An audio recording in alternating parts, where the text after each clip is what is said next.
안녕하세요. 전라도에서 부모님과 배추 농사를 하는 40대 주부입니다. 저는 어린 시절을 전라도에서 나고 자랐습니다. 전국적으로 배추가 유명한 지역에서 나고 자랐던 제가 제 자식들까지 데리고 다시 이곳으로 올 줄은 몰랐네요. 정말 사람 일 모른다더니 직장 생활하려고 서울로 상경할 때는 생각해 본 적도 없는 그림이에요. 그래도 지금 전반적인 생활에 너무나 만족하고 있어서 이렇게 사연 쓸 여유도 있네요. 이곳에서는 아버지가 오랫동안 배추 농사를 하셨고 어머니는 식당을 운영하고 계신답니다. 팍팍한 서울살이에도 전라도 배추 광고만 보면 고향의 향수를 느끼곤 했어요. 다시 고향으로 내려가서 사는 일이 있을까 생각만 해봤지 온 가족이 전라도에서 배추 농사를 하면서 살게 될 거라고는 정말 몰랐네요. 왜 그런 말이 있잖아요. 서울에서 10년 이상 살던 사람은 서울 떠나면 살기 힘들다는 말이 있는데 막상 떠나오니 더 체질에 맞고 오히려 삶이 풍요로워졌다는 느낌이 들어요. 저와 남편이 아이들까지 데리고 전라도까지 내려올 결심을 하게 된 건 오히려 큰 다짐을 했던 건 아니었습니다. 이런저런 일이 악재처럼 겹치면서 남편이 많이 지쳐 있었어요. 그때 친정 부모님들이 먼저 손을 내밀어 주셔서 저와 남편도 삶의 터전을 옮길 수 있었습니다. 남편이 안 좋은 일들로 힘든 시간을 겪는 동안 시댁은 어땠는 줄 아세요? 정말 기가 막혀요. 가장 힘든 시기에 있던 남편 등에 칼을 꽂은 사람이 바로 시댁 식구들이에요.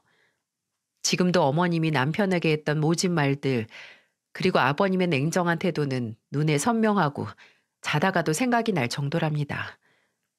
시아버님은 배울 만큼 배운 분이셨어요. 지방에서 왕년에 시의원을 지내고 개인 사업을 하는 분이셨죠. 시어머님도 처음에는 교양 있고 참 좋은 분이라고 생각할 만큼 멋스럽다고 생각했어요. 이런 분들 밑에서 자라서 남편이 인품이 훌륭하구나 생각됐어요. 왜냐하면 남편과 연애 당시 제가 결혼할 만큼 좋은 사람이라는 생각을 했던 이유가 법 없이도 살 수 있을 만큼 남편은 청렴한 사람이었습니다. 작은 종이조차도 길가에 막 버리는 법이 없었어요. 연애 시절 버스를 기다리는데 정류장 의자에 작은 종이 쓰레기가 보였는데 남편이 그 종이를 망설임 없이 손으로 잡아드는 거예요. 저는 그걸 왜 집어드냐고 물었더니 남편이 덤덤한 목소리로 말하더군요. 이거 내가 주워간다고 내 손 더러워지는 것도 아닌데 뭘. 이 쓰레기 여기 계속 있으면 바람 불어서 여기저기 돌아다닐 텐데 그럼 보기 싫잖아. 그래도 길에 있던 거 막 줍고 그러면 찝찝하지 않아? 손이야 씻으면 되잖아. 별것도 아닌데 그냥 본 사람이 치우면 되지. 남편은 마치 자기 집에 있는 쓰레기를 치우듯이 눈에 보인 종이를 집어서는 근처에 있던 휴지통에 버리는 거예요. 그 모습을 보면서 이 사람은 내가 없는 곳에서도 나쁜 짓은 안 할 사람이라는 믿음이 생겼어요. 여기서 다양한 사연을 듣다 보면 처자식을 두고 바람피는 남편 사연도 많이 보이잖아요. 그런데 제 남편은 연애 때부터 어디 가서 나쁜 짓 할 사람이 아니라는 확신이 있었어요. 부부는 같이 있을 때보다 떨어져 있을 때 신뢰를 줄 수 있는 사람이어야 한다는 생각이 강했어요. 그래서 남편과 결혼하면 최소한 처자식 눈에 눈물 콧물 빼거나 배 굶길 사람은 아니라는 생각에 남편과 결혼을 결심하게 됐습니다. 제가 남편을 너무 좋게 봐서 그런지 처음 시댁 식구들과 인사했을 때도 괜히 가족들도 다 인상이 좋아 보였어요. 게다가 그때는 시어머님도 저를 보면서 칭찬을 아끼지 않으셨고요. 제가 처음 인사 갔을 때 직접 과일까지 깎아주시면서 저를 응원해 주셨어요. 원래는 남자는 아내를 잘 만나야 출세하는데 우리 경필이가 여자 보는 눈은 좋네. 참 인상도 좋고 참하네. 감사합니다. 어머님도 참 고우세요. 말하는 것도 어쩜 예쁜 말만 이렇게 할까. 연애 1, 2년 했던 거랑 부부로 사는 건 또 다른 일이야. 서로 의지하면서 현명하게 잘 살아.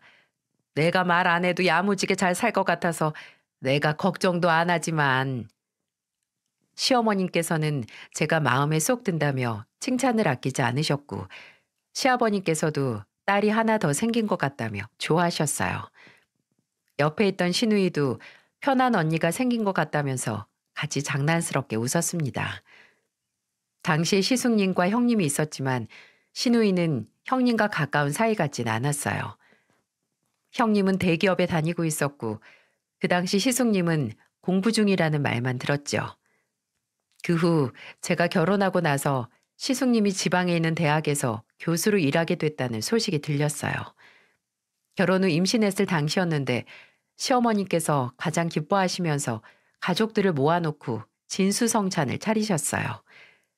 시어머님은 저를 처음 봤던 날 했던 말을 형님을 보면서도 말씀하셨습니다.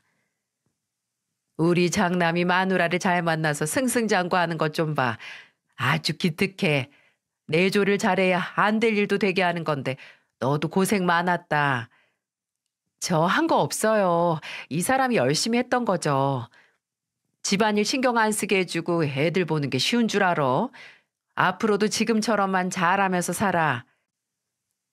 형님은 시어머님의 칭찬이 불편한지 자리를 피하더군요.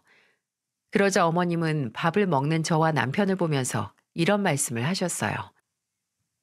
우리 둘째 며느리도 집안에서 잘해야 경필이가 대기업으로 이직을 할 텐데 중견기업 계속 다녀봐야 얼마나 번다고 계속 다녀. 더 좋은 자리 알아보면서 다니고 있지? 저는 갑자기 제가 잘해야 남편이 더 좋은 회사로 옮길 수 있다는 말에 당황하고 말았어요. 남편도 갑작스런 어머님의 말에 당황한 듯 보였습니다. 남편은 그 당시 중견기업에 재직 중이었는데 나름대로 만족하면서 부족함 없이 잘 다니고 있을 때였습니다. 그래서 남편이 굳이 회사를 옮겨야 할 필요성을 몰랐어요. 그래서 저는 어머님께 웃으면서 침착하게 말씀드렸습니다. 지금 다니는 회사도 잘 다니고 있어 어머님. 이직하고 싶다고 하면 저도 당연히 응원해 주겠지만 잘 다니고 있어서 아직은 그런 생각이 없나 봐요. 저도 지금 회사 만족해요. 제 나이에 이직해봐야 똑같죠 뭐.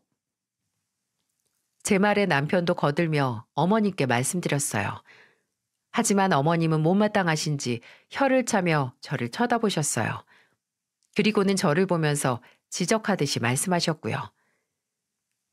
네가 그렇게 안일하게 말하니까 남편도 가만히 있는 거야. 돈 더 주는 회사가 당연히 더 좋은 거지. 남자놈이 욕심이 있어야지. 잘 생각해봐. 애들은 돈으로 키우는 거야. 저와 남편은 어머님 말씀에 난색을 표했습니다. 하지만 어머님은 제가 못마땅하신지 계속해서 말씀하셨어요. 그때 시누이가 어머님 말씀을 가로막으며 말하더군요. 대기업 다니는 내 친구가 그러는데 돈 많이 주면 다 이유가 있다더라. 자기한테 맞는 자리에 있으면 된 거지. 대기업이라고 다 잘 다니겠어? 안 그래요, 새언니? 시누이는 어머님을 보며 말하다 형님을 보며 말했습니다. 시누이의 물음에 형님도 회사가 어딜 가나 다 똑같다며 둘러댔어요. 그렇게 어머님의 눈총을 피할 수 있었습니다. 그날 집으로 돌아가는 길에 소화불량으로 약을 사서 돌아갔어요. 어머님의 눈총에 불편했는지 소화불량이 왔나 보다 하면서 남편이 미안해하더군요. 그래서 저는 집에 도착해서 남편에게 말했어요. 당신 이직하고 싶으면 편하게 말해. 나도 열심히 도와줄 테니까. 아니야. 난 지금도 마음 맞는 사람들이랑 일할 수 있어서 얼마나 좋은데. 회사는 일이나 돈보다 사람들이랑 잘 맞아 오래 다니지. 그래도 꼭 내 도움 필요하면 말해. 지금도 잘하고 있지만 당신은 뭘 해도 다 잘할 사람이니까. 남편은 저에게 지금 회사 괜찮다면서 다독였어요. 한 귀로 듣고 흘리기에는 어머님의 말이 가슴에 박히고 있었습니다. 그래도 저와 남편은 현재 생활에 만족하고 있었어요. 저와 남편은 아이도 둘이나 낳고 오순도순 가정을 꾸려나가고 있었죠. 하지만 어머님과 아버님께는 교수인 시숙님이 최고의 아들이었어요. 그날 이후로도 어머님은 남편을 보며 더 큰 회사로 옮길 생각 없냐며 묻곤 했습니다. 불편했지만 어른들 입장에서는 대기업이 더 좋은 회사니 그럴 수도 있다고 생각했어요. 하지만 마냥 행복하기만 한 집이 어디 있겠습니까? 법 없이도 사는 남편인데 회사에서 사내 따돌림을 당하는 일이 생긴 거예요. 처음에는 눈치도 못 챘어요. 남편이 그저 일이 많아져서 야근으로 바쁜 줄로만 알았죠. 그때 생각하면 제가 너무 무심했나 싶어서 가슴을 칩니다.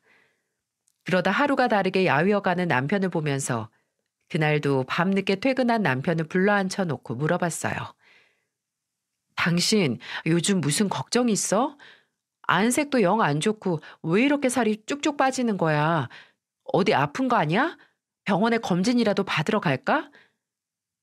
여보, 그게 아니라 요즘 회사에서 일이 좀 생겼는데 무슨 일이길래 사람이 피죽도 못 먹는 사람처럼 변해가는 거야. 이상한 일이면 당장 그만둬. 제 말에 어깨까지 들썩이며 펑펑 우는 남편을 보자 너무 속상했어요. 남편은 가장이라 참고만 있던 그동안의 일들을 제게 털어놨습니다. 저는 남편의 말을 듣고 회사로 쫓아가서 다 뒤집어 놓고 싶었어요. 남편은 울먹이는 소리로 제게 이런 말들을 늘어놓았습니다.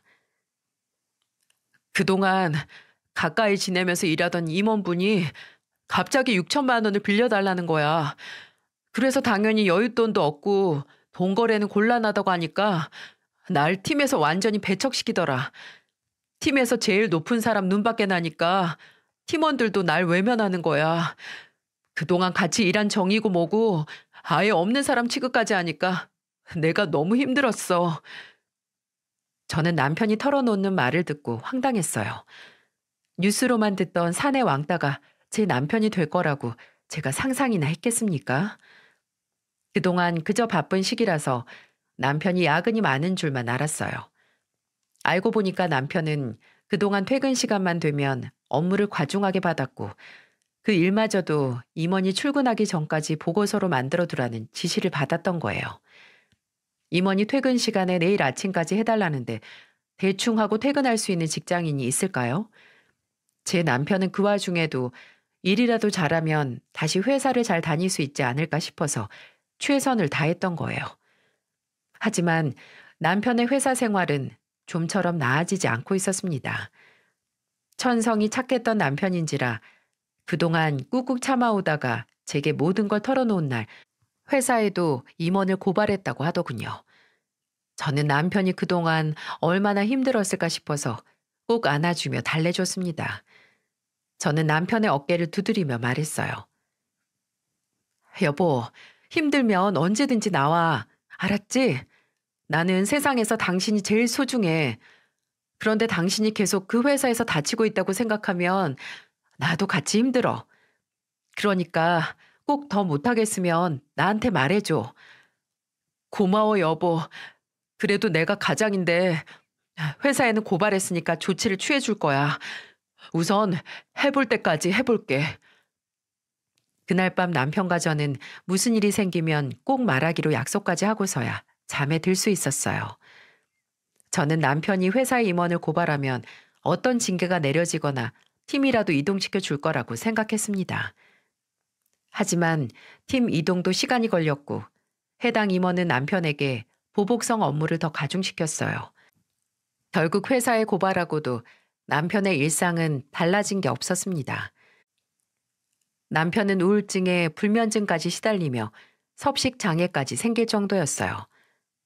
담배나 술은 입에도 안 대던 사람이었는데 밤마다 소주를 마시고 어떤 날에는 담배 냄새가 잔뜩 배인 채로 집에 오곤 했어요.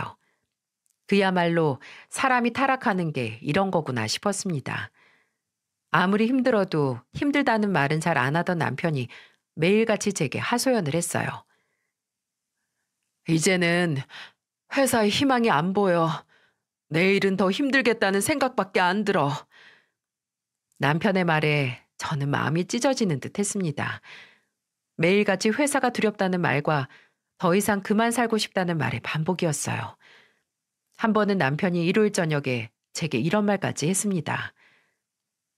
뉴스에서 회사 때문에 자살하는 사람들 이해가 안 갔는데 이젠 얼마나 힘들었을까 싶더라. 나 더는 회사 못 버티겠어. 회사에 건의도 수차례 했는데 바뀌는 게 없어. 이대로는 내가 죽을 것 같아. 당신, 내일 당장 가서 회사 그만둬. 당신이 건강해야 우리 가족도 있는 거지. 그놈의 회사가 뭐라고. 그딴 회사 당신도 필요 없다 하고 당장 사표 날리고 내일 바로 나와. 알았지? 미안해. 내가 이렇게 너무 나약해 빠져서 당신한테 부담만 주는 것 같아. 회사가 거기만 있는 것도 아니고 우리 아직 젊어 여보. 애들 초등학교 입학 전까지는 시간도 있으니까 너무 부담 갖지 마. 그리고 그 정도 회사 다녔던 당신이 능력이 없겠어? 충분히 더 좋은 회사 갈 수 있어. 내가 도와줄게.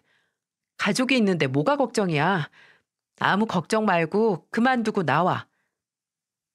제 말에 남편은 눈물을 쏟아냈어요. 저는 남편이 펑펑 울 수 있도록 등을 다독여줬습니다. 그동안 이 착한 사람이 얼마나 속이 상했을까 마음이 아팠어요. 아무리 살아가는데 돈이 중요하다지만 사람만큼 중요한 게 있을까요? 저는 100세 시대에 오래 잘할 수 있는 일을 찾을 수 있는 기회라며 남편을 다독였어요. 남편도 제게 고맙다며 눈물을 닦았습니다. 그동안 얼마나 힘들었을지 앙상한 손만 봐도 느껴지더라고요. 그날 밤 남편은 참 오랜만에 푹 잠에 드는 모습을 볼 수 있었습니다. 남편의 자는 모습을 물끄러미 보자 살도 많이 빠졌고 거친 피부가 제 마음을 더욱 아프게 했어요.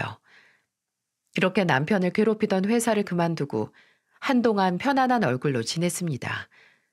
그런데 이 소식을 들은 시댁이 뒤집어진 게 아니겠어요? 세상에 제 남편 퇴직이 시댁을 뒤집어 놓을 줄은 몰랐습니다. 남편이 어머님과 통화하다 지나가는 말로 퇴사 소식을 알렸는데 노발대발 하시더니 다음 날 집까지 찾아오신 거예요.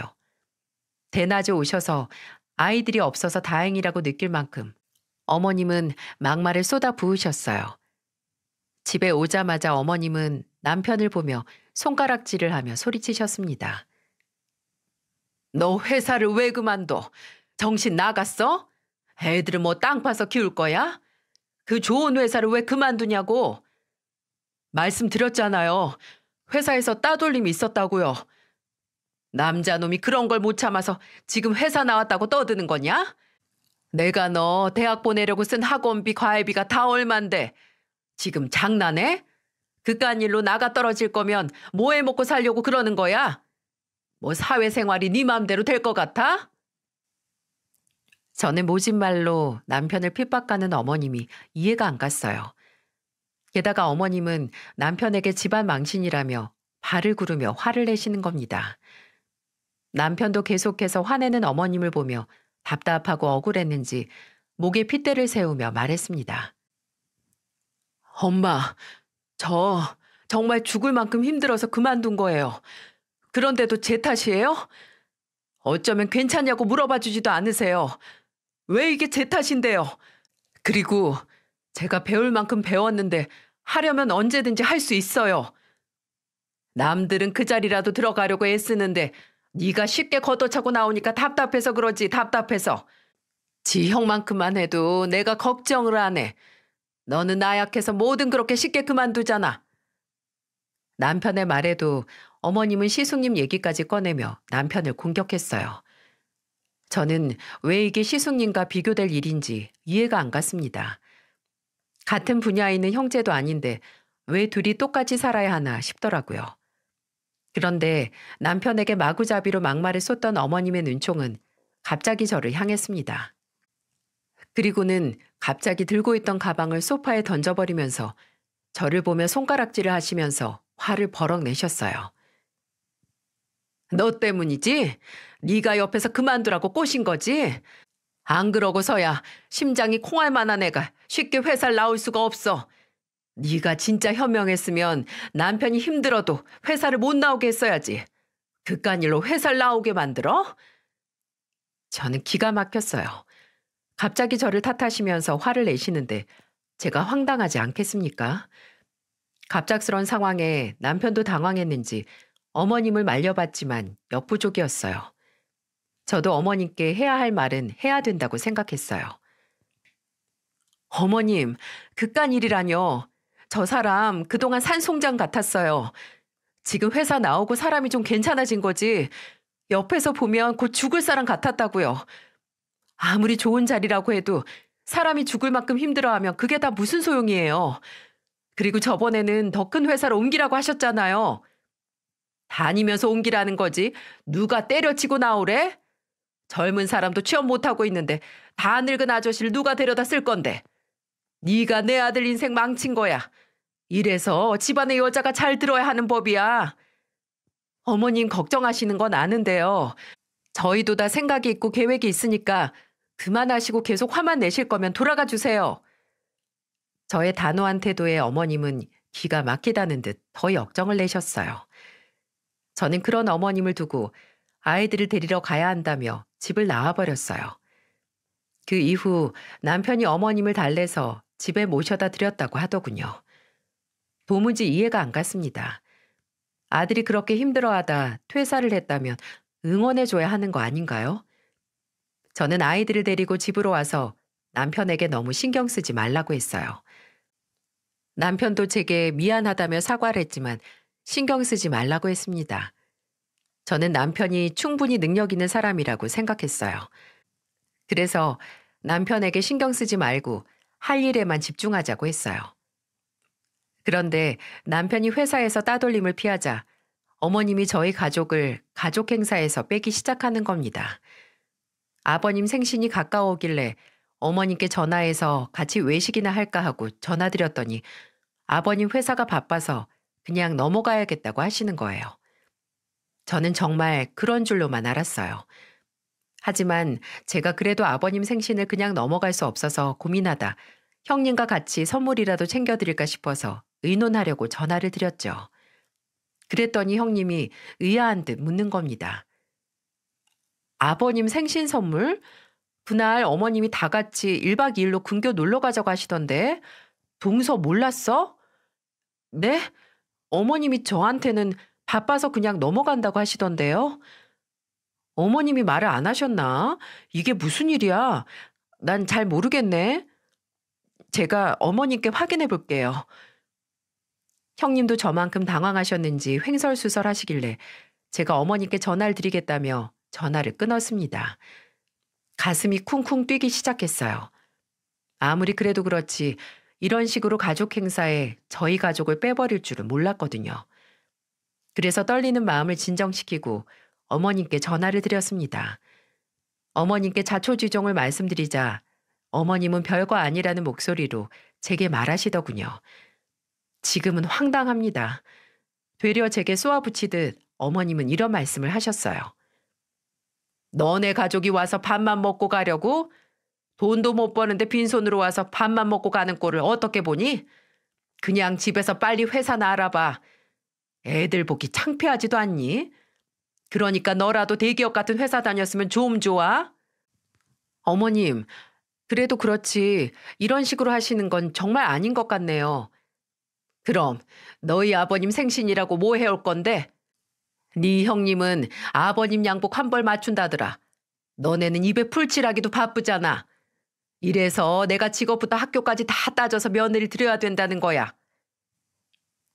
어머님의 말씀에 온몸이 부들부들 떨렸어요. 아이들을 낳고 주부로 있던 제가 못마땅하셨는지 남편이 놀면 나가서 너라도 일이라도 하라며 핀잔을 주시는 겁니다. 정말 이런 식으로 대놓고 차별하실 줄은 몰랐어요. 그리고 아버님 생신이라고 저희도 나름대로 준비하고 생각했던 게 있는데 어머님이 이렇게 말씀하시니 저도 괜히 하기 싫어졌어요. 그래서 어머님께 강하게 말했습니다. 네, 그럼 저희는 안 갈게요. 가봐야 애들이 좋은 모습 보고 배울 것도 없을 것 같고 아버님 생신이라 두 분 용돈이라도 챙겨드리려고 준비했었는데 그냥 안 가는 게 낫겠네요. 저는 어머님 전화를 그대로 끊어버렸어요. 처음에는 어머님이 남편이 취업을 못하게 될까봐 걱정하는 마음에 화내는 거라고 믿었습니다. 하지만 이제 보니까 시숙님 식구와 저희들을 비교하고 있더군요. 저도 모르는 사이에 어머님의 저울 위에 올라간 것 같았어요. 그때부터 어머님은 더 노골적으로 저와 형님을 비교하면서 무시하셨습니다. 이건 시작에 불과했어요. 새해라서 온 가족이 모인 자리에서도 어머님은 제 아이들까지 신경 쓰는 척 하시면서 무시하셨죠. 형님은 워낙 아이들 교육에 관심이 많았어요. 물론 시숙님도 아이들 교육이라면 본인들 일 제쳐두고 나서는 분들이었습니다. 하지만 아이들 교육에 정답이 있을까요?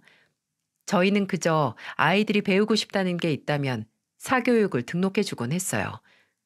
그런데 갑자기 어머님은 새해부터 제게 아이들 학원은 제대로 다니고 있냐며 묻더군요. 남편이 회사를 그만두고 택배 일을 하고 있을 때였어요. 그러시면서 꼭 택배 일에서 밥은 먹고 사냐부터 시작해서 애들이 창피할 거라고 하시기까지 하셨어요. 남편이 택배 일을 하는 걸 못마땅해 하셨습니다. 부모로서 그럴 수야 있겠지만 그래도 시작한 일인데 응원해 주는 게 맞지 않을까요? 저는 그렇게 생각하는데 이런 상황에 대해 어떻게 생각하시나요? 저라면 제 아들이 택배 일이라도 시작했다면 옆에서 응원해 줄 것 같거든요.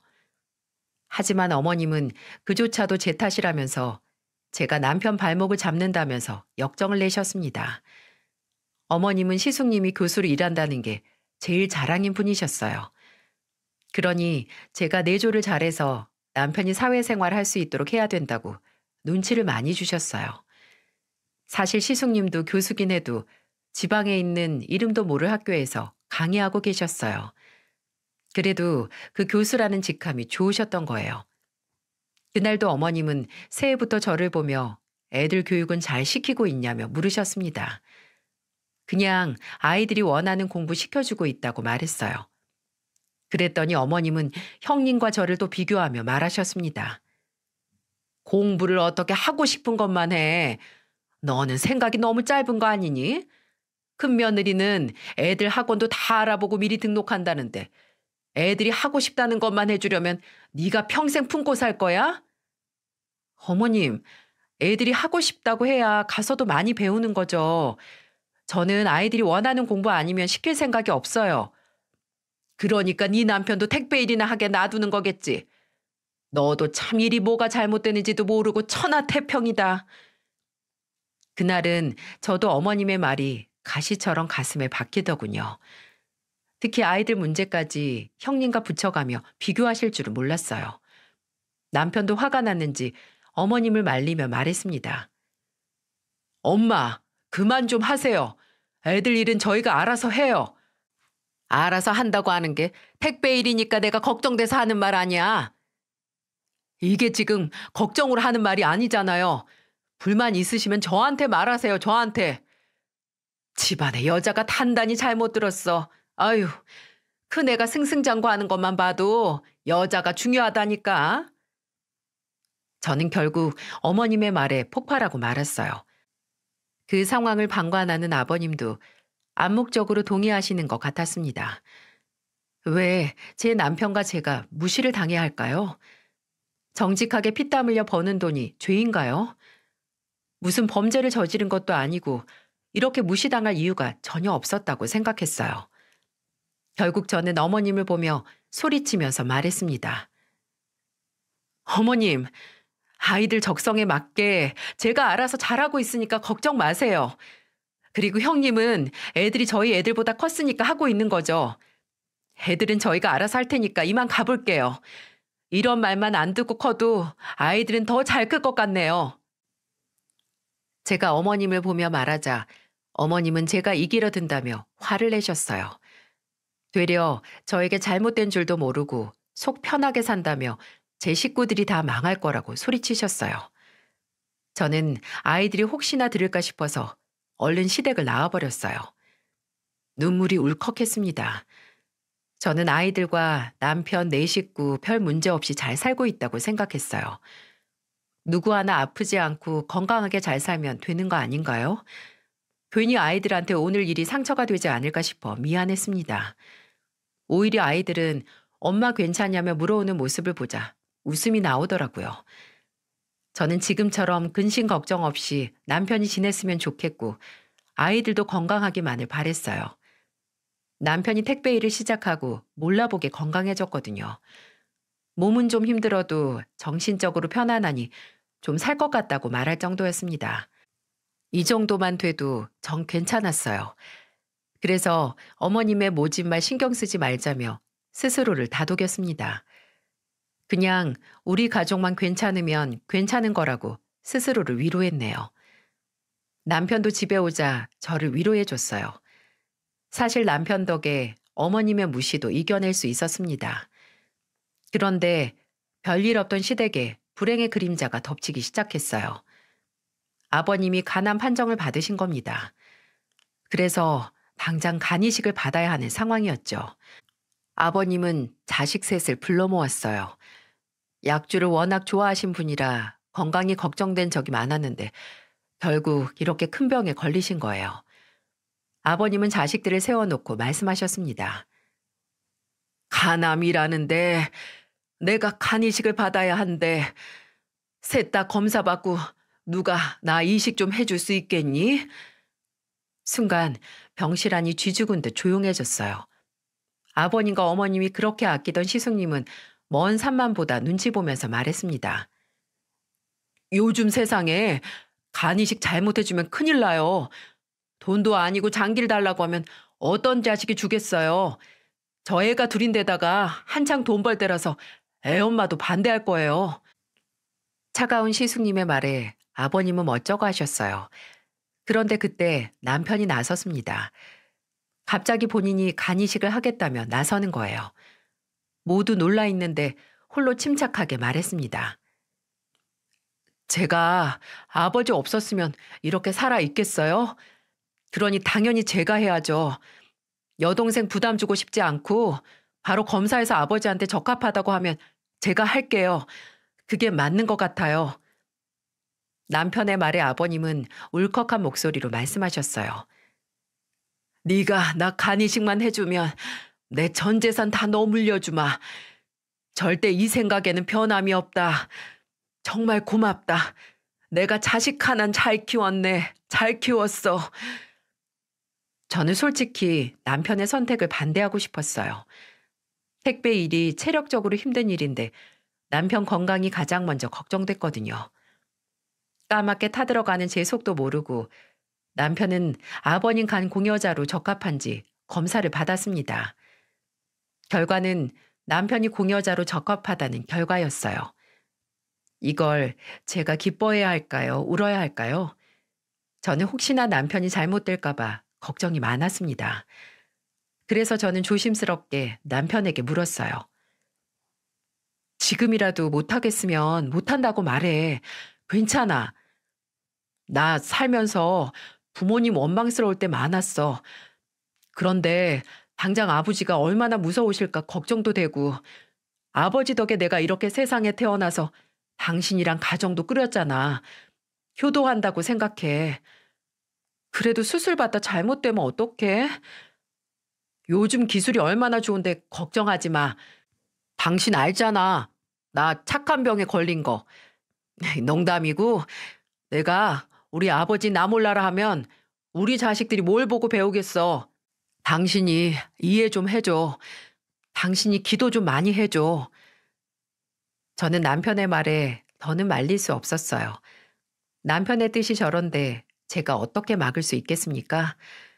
결국 수술 당일 아이들과 저는 수술실 앞에서 남편을 마음으로 응원했어요. 아이들은 아빠 건강히 나으라며 끝까지 옆을 지켜주더군요. 남편의 모습을 보며 아이들이 벌써 하나씩 배우기 시작하는구나 싶었습니다.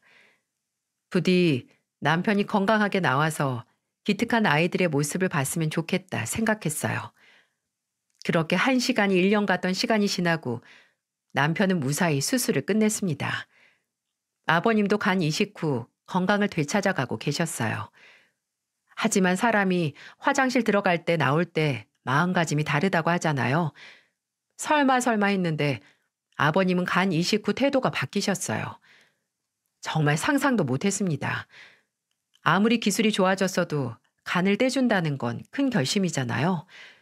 그런데 아버님은 남편에게 고생했다며 500만 원을 주셨대요. 그런데도 남편은 서운한 내색 한 번 안 했습니다.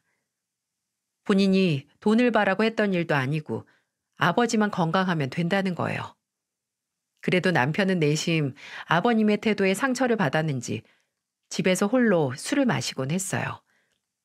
그래도 그날 이후 모든 게 제자리를 찾는 듯 했습니다. 몇 년이 흐르고 아버님이 하시던 사업을 정리하고 남해의 바다가 보이는 전원주택으로 가서 노후를 보내겠다고 하시더군요. 그때 아버님 연세가 70 초반이었어요. 이제 쉴 때가 됐다고 생각하셨는지 다 정리하셨어요.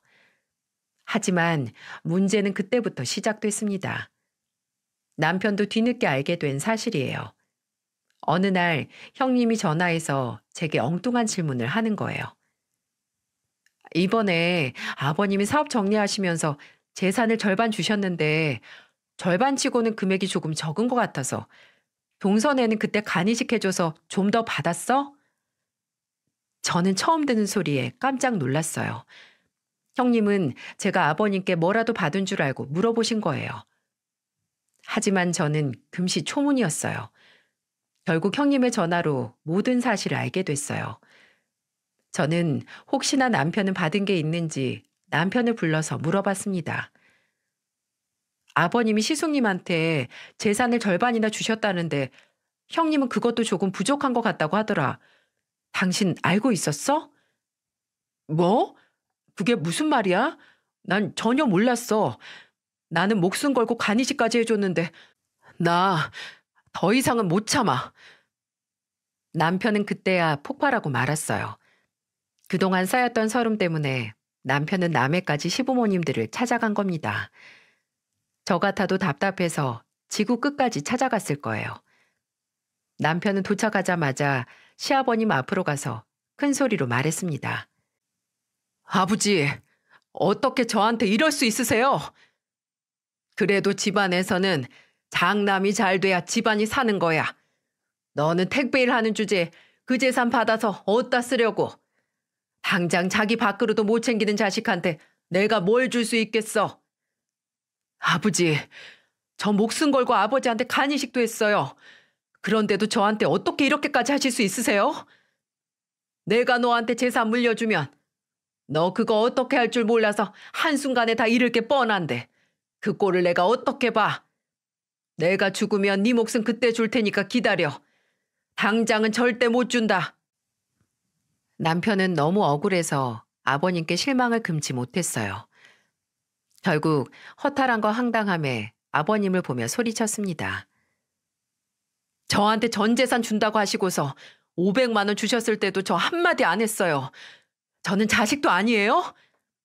솔직히 네가 그동안 믿을 만한 행동을 했으면 내가 이렇게까지 했겠어? 너를 내가 뭘 믿고 투자를 해? 투자요? 저는요, 아버지 자식이에요, 자식. 돈이 아니고 사람이라고요. 힘들 때 도와드렸는데 저한테 왜 그러세요?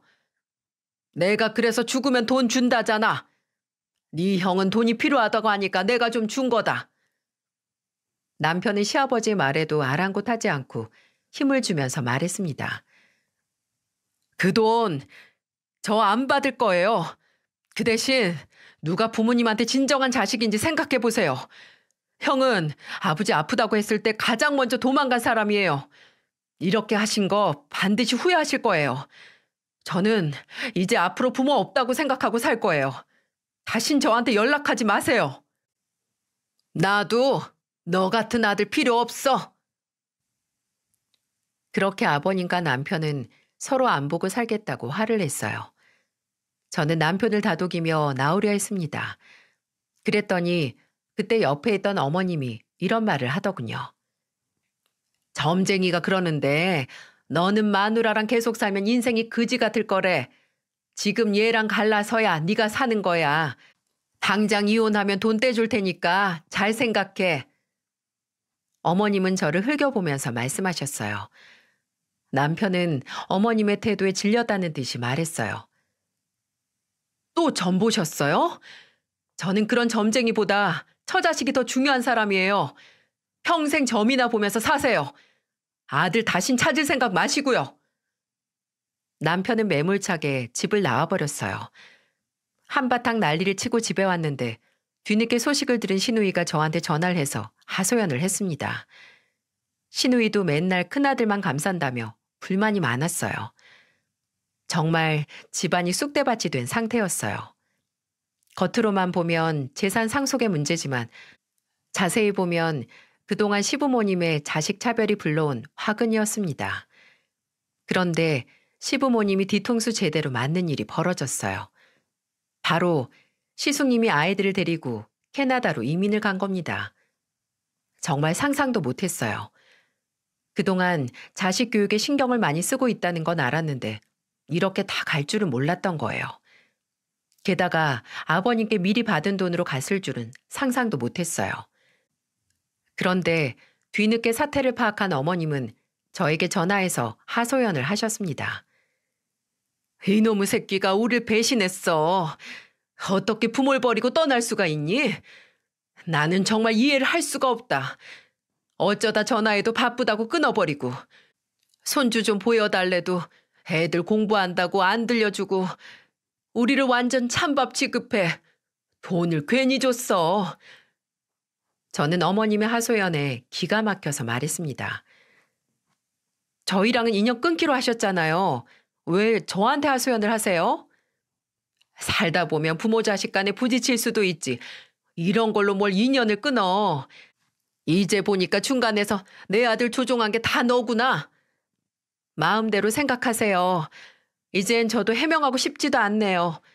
남편이 어머님 용서하면 그때 저도 용서할게요. 하지만 애들 교육으로 작정하고 이민 간 시숙님 가족들이 시부모님을 뵈러 오는 일은 없었어요.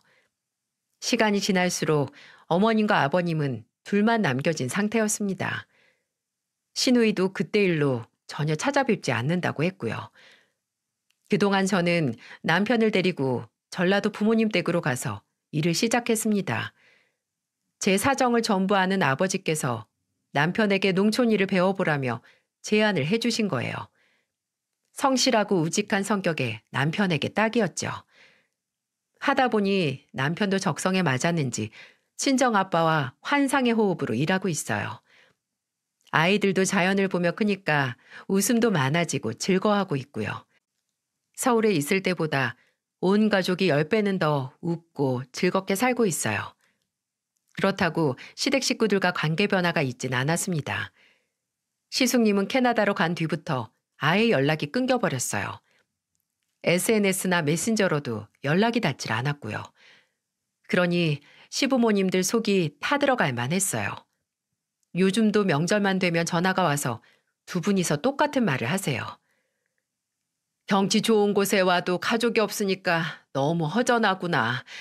이 늙은이들 불쌍하게 보고 한번 들려줄 수 없겠니? 내가 잘못했다.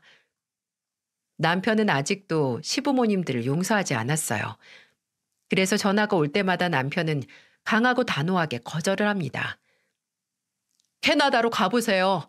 형이 반겨줄 수도 있잖아요. 저는 아직도 지난날 두 분의 말이 가슴속에 남아있어요. 더 이상 저한테 이런 전화 하지 말아주세요. 여전히 부모님에게 서름이 가득한 남편이 시부모님을 받아들이지 않으니 저도 그저 지켜볼 수밖에 없었어요. 제가 중간에서 뭘 어쩔 수 없으니까요.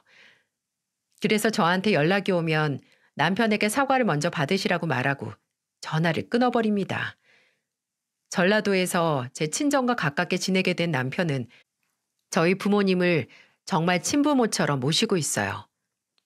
저희 부모님도 남편의 지난날 선택을 모두 알고 계셔서 아들이다 생각하고 살고 있습니다. 정말 서울에서보다 100배는 더 살만해요. 옛말에 효심이 지극하면 돌 위에서도 꽃이 핀다고 하잖아요. 피를 나눈 가족이 아니더라도 가슴을 품으면 진정한 가족이 될 수 있다고 생각해요. 얼마 전에도 친정 식구들과 다 같이 모여서 밥을 먹는데 아버지가 이런 말을 하시더군요. 말년에 이렇게 장성한 아들을 볼 줄 몰랐는데 내가 복에 겨웠다, 복에 겨웠어. 제가 더 잘해야죠. 됐네. 지금처럼만 밥 잘 먹고 잠 잘 자고 잘 살자고. 우리 아들이 손이 빨라서 일이 금방 끝나. 워낙 장인어른이 잘 가르쳐 주셔서 제가 금방 배우나 봅니다. 남편과 아버지는 원래부터 가족이었던 사람들처럼 떠들고 지냅니다. 같이 일을 하다 보니까 그날 일이 어땠는지 대화도 하고 힘든 점은 없는지 서로 챙겨주고 있어요. 남편 성격상 어려운 말 못할 걸 알아서인지 아버지가 먼저 이끌어주세요. 남편도 예전보다는 살이 많이 찌고 훨씬 보기 좋아요. 가끔 시누이가 놀러 오면 저희 엄마가 반찬도 챙겨주곤 하시고요. 절인 배추 사업도 하고 계셔서 김치도 넉넉히 담그셔서 나눠 먹는답니다. 오히려 저와 남편은 살만해졌는데 시부모님들은 너무 외로워 보이셨어요. 명절만 가까우면 아버님이 남편에게 전화를 더 많이 해서 하소연을 하세요. 남편은 아버님 전화에 대고 화를 내기까지 하더라고요. 그만 좀 전화하세요. 한 번 더 일방적으로 전화하시면 번호도 아예 바꿔버릴 거예요. 우리가 잘못했다. 제발 마지막으로 우릴 좀 봐줄 수 없겠니? 저도 마지막을 각오하고 20개 드렸잖아요. 목숨 걸고 했던 일이었다고요. 결국 남편과 시댁의 갈등은 깊어져만 갔고 해결될 것 같지 않았어요. 캐나다로 간 시숙님도 소식을 통 모르겠고요. 나중에라도 소식을 듣게 되면 사연튜브에 가장 먼저 알리겠습니다. 지금도 시댁과는 전혀 교류하지 않고 살지만 남편이 되려 편안해 보여요. 앞으로 관계가 어떻게 변할지 모르겠지만 더는 신경 쓰지 않으려고요. 남편이 자연스럽게 마음을 푸는 날 찾아뵙는 게 좋을 것 같네요. 긴 사연이지만 들어주셔서 감사드려요. 글이 길어졌지만 결론은 각자 위치에서 가족들과 행복했으면 좋겠습니다. 여러 위기를 겪어봤지만 가족만큼 의지할 수 있는 사이가 또 없는 것 같아요. 아무리 친한 친구라도 가족만 하겠습니까?